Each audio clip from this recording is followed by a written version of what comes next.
Good evening to all. ये plant मैंने जब भी दिखाया है, इसके सीड्स मुझे बहुत लोगों ने मांगे हैं। समझ आ गया इसका सीज़न भी सितंबर अक्टूबर में ही आता है बीज बनाने का, क्योंकि अब इस पर बीज बनने लगे हैं। इतने टाइम एक भी बीज नहीं बना था।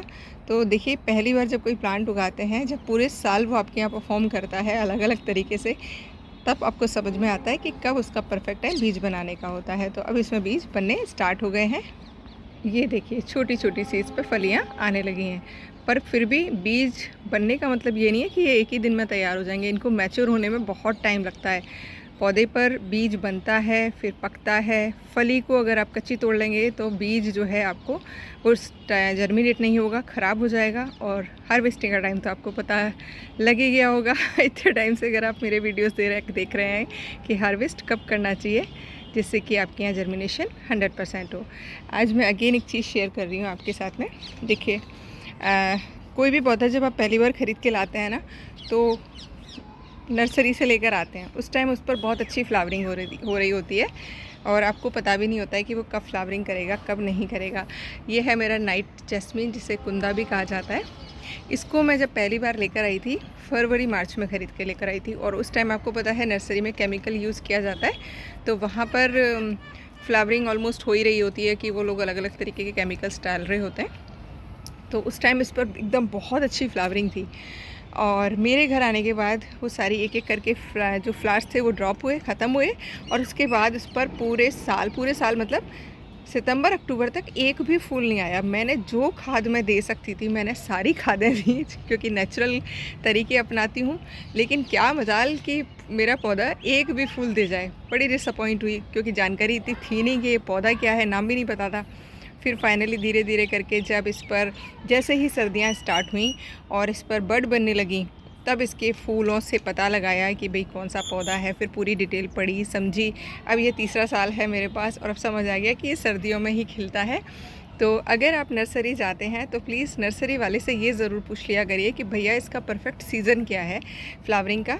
उसी के अकॉर्डिंग आप ख़रीदेंगे तो आपके यहाँ पर एक तो आप डिसअपॉइंट नहीं होंगे कि वो गर्मियों में फ्लावरिंग, सर्दियों का है गर्मियों में नहीं कर रहा है, और पेरेनियल प्लांट है, परमानेंट प्लांट है, तो आप ना मतलब परेशान नहीं होंगे कि फूल क्यों नहीं आ रहे हैं, क्यों नहीं आ रहे हैं। देखिए, अभी सर्दी स्टार्ट होनी शुरू हुई है, और आप देख पा रहे होंगे इस पर भी बड फॉर्मेशन होने लगा है।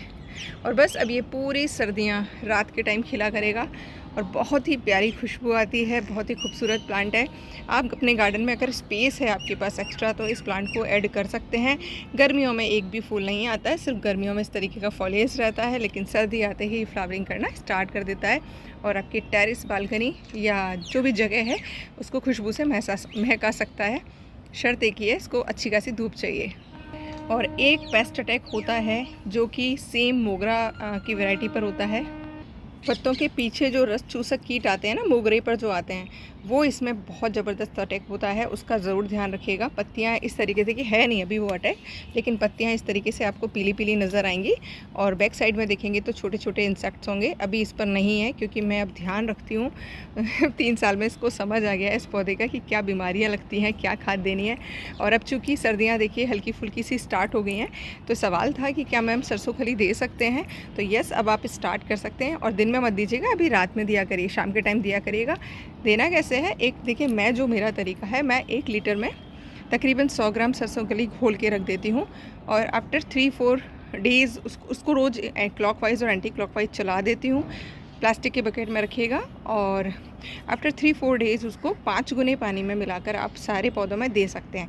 पहली बार यूज़ कर रहे हैं तो 5 की जगह 7 गुना पानी मिक्स कर लीजिएगा, जिससे कि आपको कोई नुकसान ना। वैसे देखिए, ये नेचुरल चीज़ें हैं, फर्टिलाइज़र्स हैं, नेचुरल, नुकसान कुछ नहीं करते हैं। फिर भी कुछ जो फर्टिलाइज़र होते हैं उनकी तासीर अलग अलग होती है, और कई बार पौधों को गड़बड़ कर जाते हैं। तो पहली बार अगर आप यूज़ कर रहे हैं तो उसको ज़्यादा पानी में डाइल्यूट एकदम पतला कर लीजिएगा, और फिर पौधों में डालिएगा। सारे फ्लावरिंग और सारे वेजिटेबल प्लांट्स और सारे फ्रूटिंग प्लांट्स में आप डाल सकते हैं, कोई दिक्कत नहीं है।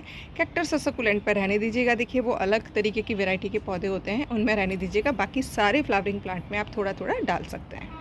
और डिटेल वीडियो मैं जब डालूंगी कुछ दिनों बाद, तब मैं शेयर कर दूंगी। अभी तो आज तो मैं मेरा वो गेंदे के फूलों का पानी बना हुआ रखा है, वो सारे पौधों में डालना है, तो मेरा नंबर अभी 7 दिन बाद आएगा, तब शेयर करूँगी।